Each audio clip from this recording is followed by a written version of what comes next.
তোমরা আল্লাহর পরিবর্তে যাদেরকে ডাকো তারা কখনো একটি মাছিও সৃষ্টি করতে পারবে না। ওয়ালাউইজতামাউলাহু, এবং এই উদ্দেশ্যে তারা সবাই একত্রিত হলেও। এই কথা শোনার পর আপনি হয়তো ভাবতে পারেন তারা মাছি সৃষ্টি করতে পারবে না, মানে কি? এই কথা বলার উদ্দেশ্য কি?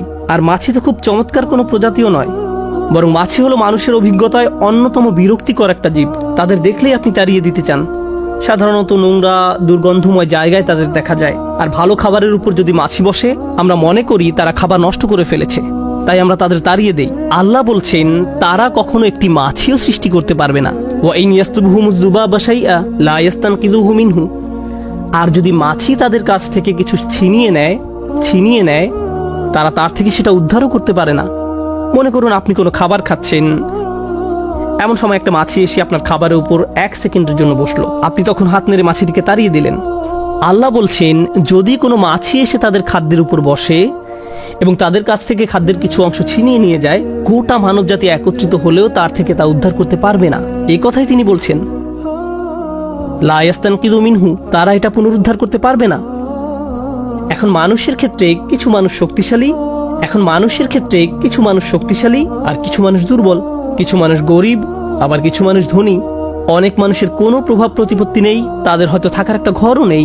আবার এমনও অনেক মানুষ আছে যারা পরমাণু বোমা নিক্ষেপ করার ক্ষমতা রাখে, যারা পৃথিবীর সবচেয়ে শক্তিশালী সেনাবাহিনী নিয়ন্ত্রণ করে ইতিহাসে এবং আজকের দিনেও। এখন ফেরাউনের মতো রাজা যদি নিজ প্রাসাদে বার্গার খেতে বসে আর এমন সময় একটা মাছি এসে তার খাবারের উপর বসে, তাকে অসম্মান করে, ভাবতে পারেন রাজা খেতে বসলো আর কেউ একজন এসে বলল এই খাবারটা আমার খুব পছন্দের, আমি এই কেচাপটা খাবো, লোকটা মারা পড়বে। এখন মাছি এসে যদি তার খাবার খাওয়া শুরু করে আর ফেরাউন রাগান্বিত হয়ে বলে কত বড় সাহস, আমি আমার খাবারের থেকে ফেরত চাই, এমনকি যদি তারা মাছিটি ধরেও ফেলে, কি করতে পারবে? খাদ্য পুনরুদ্ধার করতে পারবে না। এই অসাধারণ উপমাটির মাধ্যমে আল্লাহ সুবহানাহু ওয়া তাআলা আগেরকার দিনে যারা মূর্তি পূজা করত তাদের নিকট একটা ব্যাপার পরিষ্কারভাবে তুলে ধরলেন। এমন মূর্তি পূজকদের অনেকেই তাদের মূর্তির সামনে খাবার পেশ করত। তারা দুধ, মধু, চকলেট, আইসক্রিম, আমি জানি না, যাই আনুক না কেন, মূর্তির সামনে এই খাবারগুলো পেশ করত। আর এই মন্দিরগুলো সাধারণত উন্মুক্ত থাকে। এখন মূর্তির সামনে যদি এমনভাবে খাবারগুলো উন্মুক্ত থাকে, কে আসবে এগুলো খেতে? মাছি আসবে। একটা মাছি গিয়ে তাদের বিশাল মূর্তির নাকের ডগায় গিয়ে বসে, এই যে তোমার খাবার, এখন আমি খাবো, মাইন্ড করবে না তো? তারপর একটি খাবারের উপর বসে এক টুকরা খাবার নিয়ে উড়ে চলে যায়। আর তাদের দেবতার কোনো ক্ষমতাই নেই এই খাবার প্রতিরক্ষা করার। এখন তাদের এই পবিত্র খাবার, যাতে তারা বিভিন্ন তন্ত্রমন্ত্র পরে ফু দেয়, প্রার্থনা করে ইত্যাদি। এখন আপনি সেখানে গিয়ে যদি বলেন আরে এটা তো আমার সবচেয়ে প্রিয় চকলেট, তারপর একটা নিয়ে নিলেন, তখন তারা কি করবে?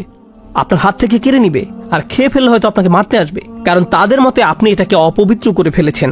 অথচ তাদের ধর্ম প্রতি মুহূর্তে অপমানিত হচ্ছে কার দ্বারা? আল্লাহ বলছেন এই মাছি তোমাদেরকে শেখাচ্ছে এই দেবতাগুলো শক্তিহীন, মাছি তোমাদেরকে এটি শিক্ষা দিচ্ছে। তো আল্লাহ বলছেন আমি তোমাদেরকে ছোট একটি উদাহরণ দিচ্ছি, আল্লাহ ছাড়া তোমরা যাদেরকে ডাকো, প্রথমত তারা এমনকি একটি মাছিও সৃষ্টি করতে পারবে না। আর যদি মাছি তাদের খাবারের কিছু অংশ কেড়ে নিয়ে যায়, কিভাবে তারা এই খাবার উদ্ধার করবে? মজার ব্যাপার হলো, আমি এই আয়াতটার কারণে মাছি সম্পর্কে আগ্রহী হয়ে উঠেছিলাম।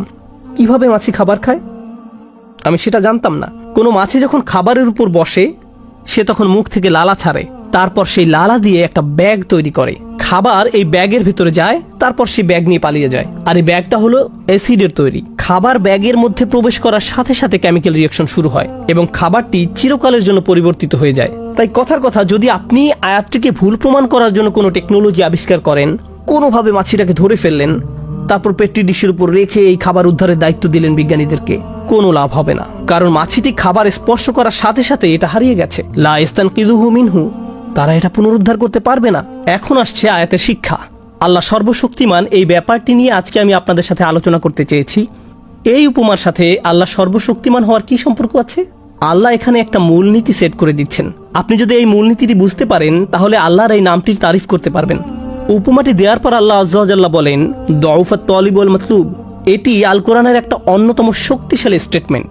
আমরা জানি পৃথিবীর প্রায় সব ভাষাতেই জ্ঞানগর্ভ কিছু প্রবাদ আছে। এই আয়াত অংশটি কোরআন মাজিদের এরকম একটি গভীর তাৎপর্যপূর্ণ বক্তব্য। এটা ফ্রেমে আটকিয়ে রাখার মতো বা প্রতিদিন চিন্তা করার মতো একটা কথা। খুবই ছোট একটা স্টেটমেন্ট, দুআফাত তালিব ওয়াল মাতলুব, কিন্তু খুবই শক্তিশালী একটি সত্য কথা। এর মানে কি? এর মানে হলো প্রার্থনাকারী আর যা প্রার্থনা করা হয়, দুইটা বিষয়, যে প্রার্থনা করছে এবং যা প্রার্থনা করছে, উভয়টি প্রকৃতিগতভাবেই দুর্বল। যে কিছু কামনা করছে সে যেমন দুর্বল, ঠিক তেমনি যা কিছু কামনা করা হচ্ছে সেটাও দুর্বল। কোনো যুবক হয়তো বিয়ে করতে চাচ্ছে, কেউ হয়তো চাকরি পাওয়ার আশায় আছে, কেউ হয়তো আরো বেশি টাকা উপার্জনের ধান্দায় আছে, কেউ হয়তো তার স্বাস্থ্য সমস্যা নিয়ে ঠিক করার চেষ্টায় আছে, কেউ হয়তো তার অর্থনৈতিক সমস্যা সমাধানের চেষ্টায় আছে, আবার কেউ হয়তো পারিবারিক সমস্যা মোকাবেলার চেষ্টায় আছে। প্রত্যেকেই কিছু না কিছু আকাঙ্ক্ষা করছে, কিছু না কিছুর অভাব বোধ করছে। মূলত আমরা দুটি জিনিসের পেছনে ছুটি। হয় আপনি এমন ভালো কিছুর সন্ধানে আছেন যা এখনো অর্জন করতে পারেননি, যেমন গাড়ি চালিয়ে কোথাও যাচ্ছেন আর রাস্তার পাশে চমৎকার একটা সুন্দর বাড়ি দেখলেন, তখন ভাবতে লাগলেন একদিন ইনশাআল্লাহ।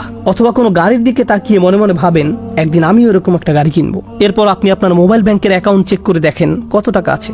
Not enough, not enough, not enough. এভাবে জমতে থাকলে আর মাত্র 12 বছর পরে এই গাড়িটি কিনতে পারবো। তাহলে প্রতিটি মানুষ এমন কিছুর পেছনে ছোটে যা এখনো সে অর্জন করতে পারেনি। এটা হলো এক ধরনের আকাঙ্ক্ষা। আর দ্বিতীয় ধরনের আকাঙ্ক্ষা হলো আমাদের জীবনে নানান রকম সমস্যা রয়েছে। আমরা হয়তো কোনো কঠিন গ্যারাকলে আটকা পড়েছি, বা কোনো গভীর দুঃখ, পারিবারিক সমস্যা, মানসিক অশান্তিতে আছি এবং আমরা এর থেকে মুক্তি চাচ্ছি। তাহলে হয় আমরা ভালো কিছু জীবনে যুক্ত করতে চাচ্ছি, অথবা খারাপ কিছু জীবন থেকে দূর করতে চাচ্ছি। সংক্ষেপে বলতে গেলে মানব জীবনের সকল চেষ্টা মূলত দুটো বিষয়কে কেন্দ্র করেই। এখন আল্লাহ বলছেন, যেহেতু তোমরা সব সময় কিছু না কিছু পাওয়ার ইচ্ছে করছো, তাই তোমরা দুর্বল। তোমরা দুর্বল। তুমি অর্থ চাও, তুমি দুর্বল। তুমি শান্তি চাও, তুমি দুর্বল। তুমি স্থিরতা চাও, তুমি দুর্বল। তুমি নিরাপত্তা চাও, তুমি দুর্বল। তুমি সুখ চাও, তুমি দুর্বল। তুমি সামাজিক পদমর্যাদা চাও, তুমি দুর্বল। তুমি ডিগ্রি চাও, তুমি দুর্বল। তুমি বিয়ে করতে চাও, তুমি দুর্বল। তুমি সন্তান চাও, তুমি দুর্বল। তুমি তোমার সন্তানকে বিয়ে করাতে চাও, তুমি দুর্বল। তুমি যে এই সমস্ত কিছুর আকাঙ্ক্ষা করছো, তা তোমাকে কি বানাচ্ছে?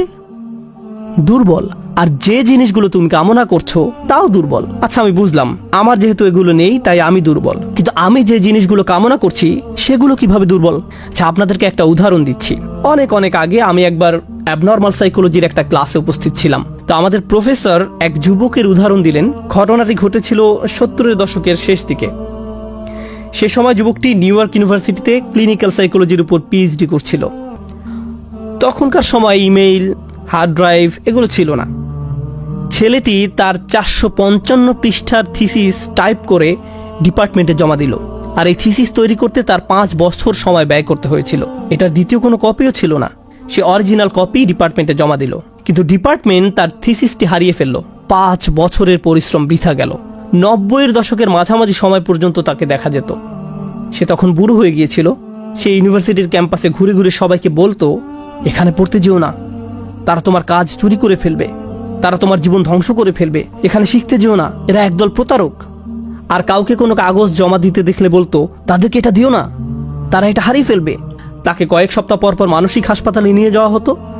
তারপর ছেড়ে দিলে সে আবার ইউনিভার্সিটির ক্যাম্পাসে ফিরে আসতো। আমরা যখন ক্লাসে এটা নিয়ে আলোচনা করছিলাম, আমি ভাবলাম, সুবহানাল্লাহ, দাউফাত তালিব ওয়াল মাতলুব। সে বছরগুলোতে এই মানুষটির মাথায় সবচেয়ে বড় জিনিস কি ছিল? তার ডিগ্রি। আমি এর জন্যই কাজ করছি, এটাই আমার সব। আমি যখন ডিগ্রি পাবো আমি সফল হব, আমার নামের সাথে এই লেবেল লাগানো হবে। অবশেষে আমি আমার পরিশ্রমের ফল পেতে যাচ্ছি। এত বছরের কঠিন পরিশ্রম এখন এসে অর্থপূর্ণ হবে। সে এই একটি জিনিসের প্রতি খুবই দুর্বল ছিল।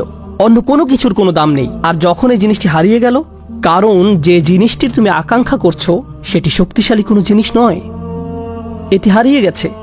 আর যখন এটি হারিয়ে গেল, তুমি ভেঙে পড়লে। তাই আল্লাহ আমাদের একটি ব্যাপার শিক্ষা দিচ্ছেন, আমরা যেসব জিনিসের পেছনে ছুটে বেড়াই সেগুলো আসলে দুর্বল।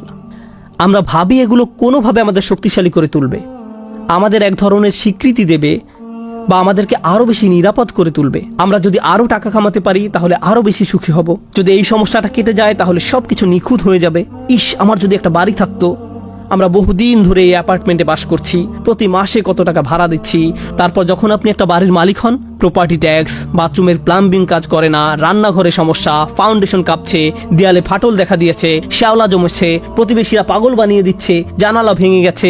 এভাবে হাজারো রকম সমস্যা এসে জড়ো হয়। ভেবেছিলেন নিজের বাড়িতে উঠলে সব সমস্যার সমাধান হয়ে যাবে। এখন শুধু সমস্যা আর সমস্যা, সমস্যা আর সমস্যা। আমরা এমন সব জিনিসের পেছনে ছুটে বেড়াই সেগুলো কি দুর্বল। আর প্রতিবার যখন আমরা এমনটা করি, এটা প্রমাণ করে দেয় আমরা কতটা দুর্বল।